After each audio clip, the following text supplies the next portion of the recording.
हरियाणा चुनाव में कुछ दिन बाकी है, लेकिन इस बीच चुनाव प्रचार भी सभी दल तेजी से करते हुए दिखाई दे रहे हैं। बीजेपी भी ताबड़तोड़ रैलियां करने में जुटी है।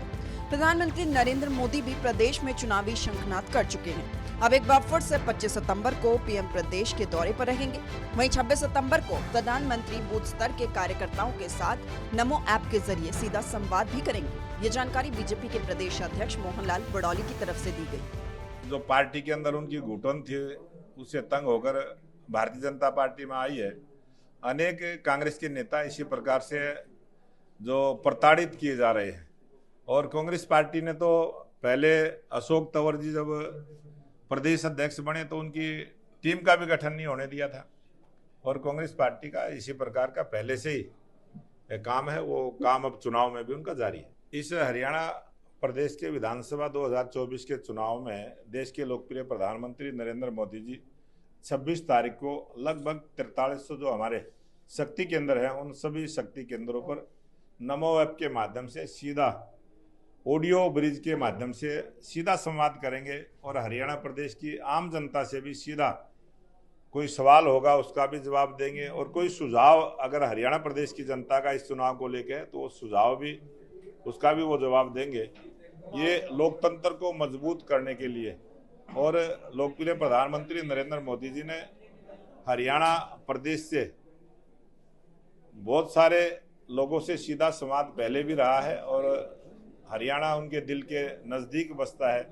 इसलिए इस हरियाणा प्रदेश के चुनाव में 4 सभाएं लोकप्रिय प्रधानमंत्री नरेंद्र मोदी जी की रहेंगी, और 26 तारीख को भी वो सीधा संवाद ऑडियो ब्रिज के माध्यम से सभी हमारे बूथ के कार्यकर्ताओं के साथ करने वाले। इधर कांग्रेस के नेताओं के विवादित बयान को लेकर भी मोहनलाल बड़ौली ने तंज कसा। कहा, ये बयान नहीं कांग्रेस की सच्चाई है, उनकी नीति और नीयत है जो उम्मीदवारों के जरिए सामने आई है। जिस दिन बड़े नेता चुनावी मैदान में आएंगे और भी ज्यादा सच्चाई सामने आएगी। ये बयान नहीं है, ये सच्चाई है। कांग्रेस पार्टी की जो नीति और नीयत है, उनके उम्मीदवारों के माध्यम से ये जनता के सामने आई है। और जो तीनों नेताओं के आपने कांग्रेस के नेताओं के नाम लिए हैं, मैं आपके टीवी चैनल के माध्यम से बताना चाहता हूं कि हरियाणा प्रदेश में जिस दिन इनके बड़े नेता चुनावी मैदान में आएंगे, उस दिन इनकी और सच्चाई सामने आएगी। वहीं बड़ौली ने कहा कि वो राहुल गांधी का इंतजार कर रही हैं कि कब हरियाणा में वो चुनाव प्रचार करने आएंगे, तब उनके चाल चरित्र उजागर हो जाएंगे। इनके जो राष्ट्रीय नेता राहुल गांधी ने जिस प्रकार से अमेरिका में जाके उसका प्रदर्शन किया है, वो जब हरियाणा प्रदेश के चुनाव में आएंगे तो ये सारी चीजें लूट की, खसोट की, झूठ की, और जो कांग्रेस पार्टी की नीयत और नीति है वो अपने आप उजागर होगी। और हम इंतजार में हैं कि कब उनके राष्ट्रीय नेता राहुल गांधी हरियाणा प्रदेश में इस चुनावी सभा को संबोधित करेंगे। उस दिन उनके सारे जो उनका चाल चरित्र चेहरा है वो उजागर हो जाएगा। वहीं बड़ौली ने सैलजा की कांग्रेस में अनदेखी और नाराजगी पर कहा कि किरण चौधरी को कांग्रेस में घुटन महसूस होने लगी थी, इसलिए वो बीजेपी में आई। अब सैलजा के साथ भी ऐसा ही हो रहा है।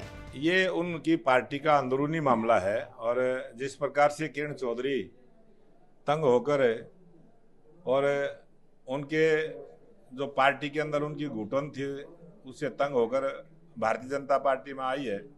अनेक कांग्रेस के नेता इसी प्रकार से जो प्रताड़ित किए जा रहे हैं, और कांग्रेस पार्टी ने तो पहले अशोक तंवर जी जब प्रदेश अध्यक्ष बने तो उनकी टीम का भी गठन नहीं होने दिया था, और कांग्रेस पार्टी का इसी प्रकार का पहले से ही काम है। वो काम अब चुनाव में भी उनका जारी है। चुनाव में सभी सियासी दल प्रचार करने में जुटे हैं, लेकिन एक दूसरे पर पलटवार भी कर रहे हैं। कांग्रेस के नेता विवादों में हैं, जिसे दूसरे दल एक सुनहरे मौके की तरह देख रहे हैं। ऐसे में आम लोग किस पर एतबार जताते हैं, ये 8 तारीख को सामने आएगा। सूर्य समाचार के लिए सोनीपत से सनी मलिक की रिपोर्ट।